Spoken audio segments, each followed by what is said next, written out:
C'est en Palestine que la bière trouve ses origines il y a environ 10 000 ans. Du pain d'orge macéré dans de l'eau constituait ce breuvage. Plus tard, en Égypte, sous Ramsès II, apparaissent de véritables brasseries d'État. Et ce vin d'orge va également servir d'offrande aux dieux. La bière gagne progressivement l'Europe et les Romains, bien que grands consommateurs de vin, cultivent également l'orge dans les régions du nord moins adaptées à la vigne.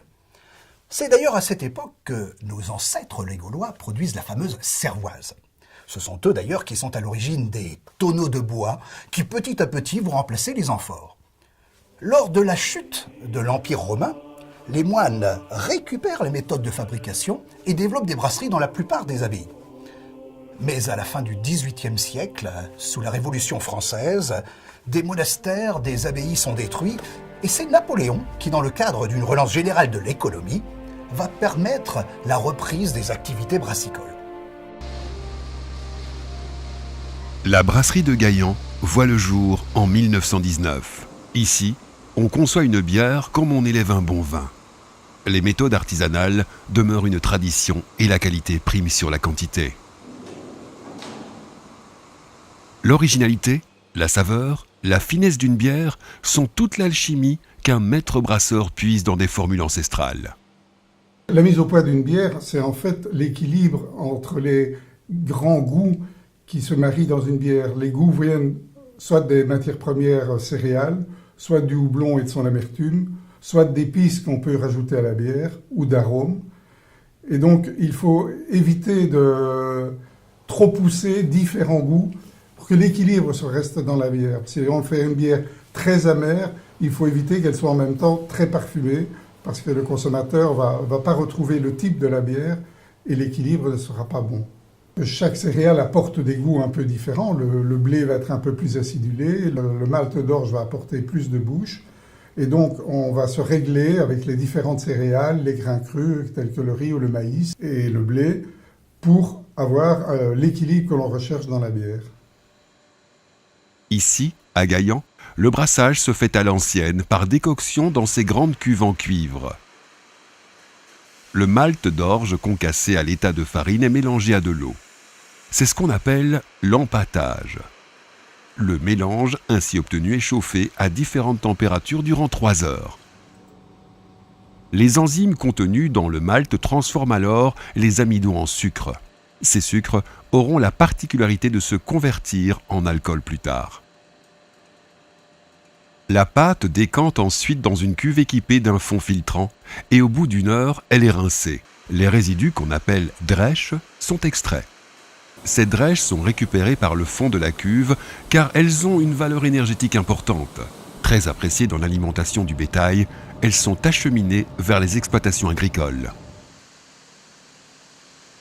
Le liquide, qu'on appelle mou, est collecté à son tour vers cette autre chaudière. Le houblon y est ajouté et la composition est portée à ébullition pendant 1 heure. C'est à ce moment que le breuvage acquiert son amertume.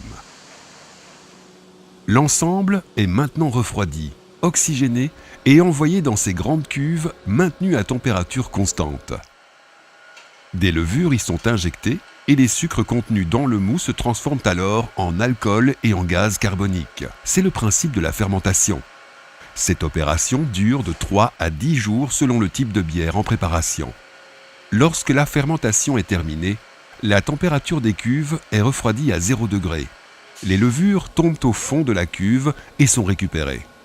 La bière est ensuite centrifugée pour diminuer sa charge en levure avant sa filtration finale. Ces levures sont alors stockées puis dirigées vers les exploitations agricoles pour l'alimentation porcine. De quelques jours à plusieurs semaines selon le type de préparation, la bière repose dans cette cave à -1 degré. C'est ce qu'on appelle une bière de garde. Elle y trouve alors toute sa finesse. Une bière a besoin d'être évaluée au cours de son vieillissement. Et c'est à partir de cet instant que sont mises à contribution les facultés olfactives et gustatives des collaborateurs. Une dernière filtration lui offre sa brillance, sa robe et sa teneur en gaz carbonique avant le conditionnement final. Au XIVe et XVe siècle, il était conseillé de boire de la bière plutôt que de l'eau, qui était souvent le vecteur de transmission d'épidémies telles que le choléra ou encore la peste. Aujourd'hui, les préoccupations sont tout d'autres, et contrairement aux idées reçues, la bière ne fait pas grossir. La bière ne contient aucune matière grasse et est même conseillée dans certains régimes amaigrissants. Riche en minéraux, elle est également en vitamine B1, B2 ou bien d'autres encore. Elle renforce même les défenses immunitaires, si bien qu'on pourrait la baptiser d'élixir de jouvence. Mais attention, tout ceci est une question de modération. Aujourd'hui, les règles sanitaires sont de plus en plus sévères. Il est inconcevable de proposer un produit de consommation alimentaire sans précaution rigoureuse. Aussi, le conditionnement en fût de 5 litres se fait sous atmosphère stérile et pressurisée afin d'éviter toute introduction bactérienne extérieure.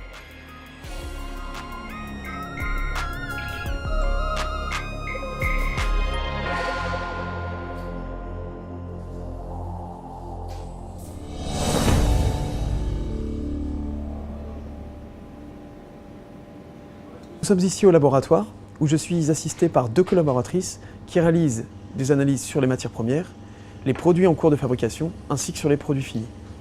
Nous analysons des paramètres physico-chimiques tels que le pH, la tenue de mousse, la densité en sucre, l'alcool, mais aussi des paramètres microbiologiques à la recherche de germes pathogènes pour le produit et afin de garantir la qualité de nos levures. C'est donc ici que les levures indispensables à la fermentation de la bière sont élevées. Elles vont se reproduire et se multiplier. C'est ce qu'on appelle la propagation. Toutes les étapes du processus de fabrication sont donc contrôlées et doivent obtenir l'agrément du laboratoire. C'est à ce stade seulement que peut débuter la dernière étape avant l'expédition.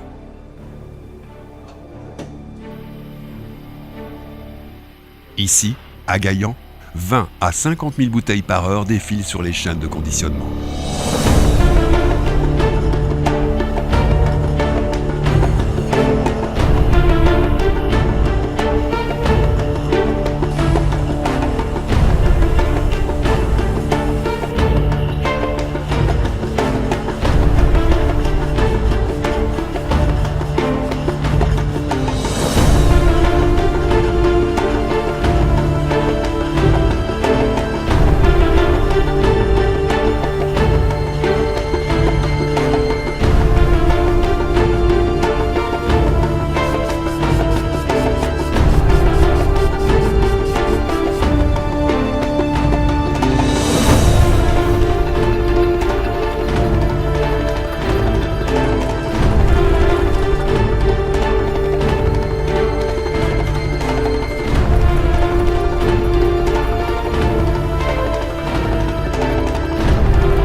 La pasteurisation est une étape importante pour la bonne conservation de la bière et pendant 1h30, les bouteilles traversent ce tunnel sous une pluie à 65 degrés.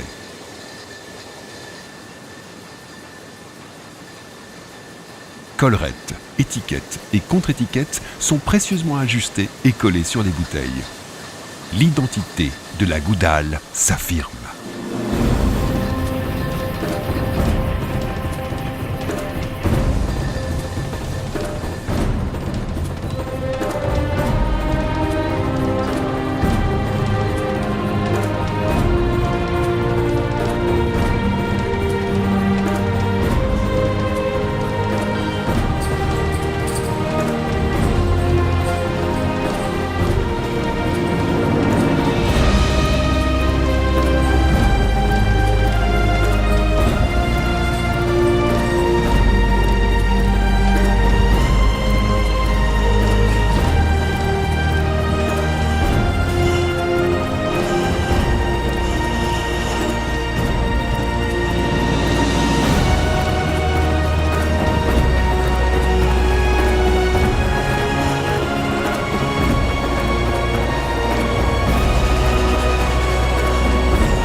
Afin de répondre aux exigences de la clientèle, Les brasseurs de Gaillan conditionnent aussi en boîte métal. Ainsi, 20 000 boîtes à l'heure peuvent être traitées sur cette chaîne.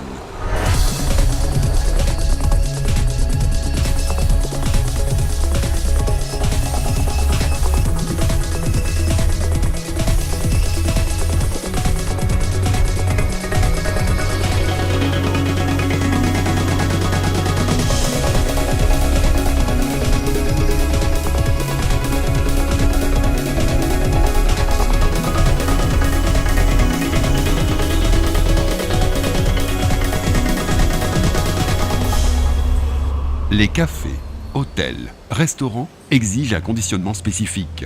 Une chaîne entièrement automatisée alimente pas moins de 200 fûts à l'heure, d'une contenance de 20, 30 ou 50 litres.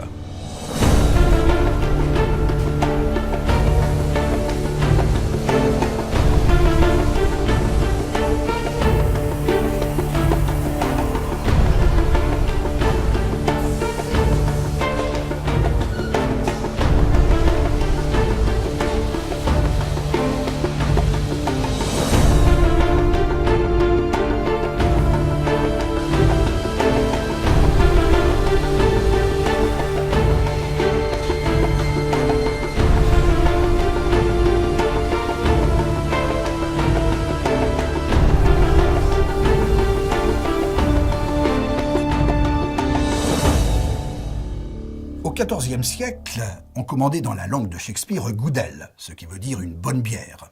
Aujourd'hui, les brasseurs de Gaillan, dans leur volonté d'innover associée à leur parfaite maîtrise des processus d'élaboration, vous proposent la goudale parmi toutes ces bières de spécialité.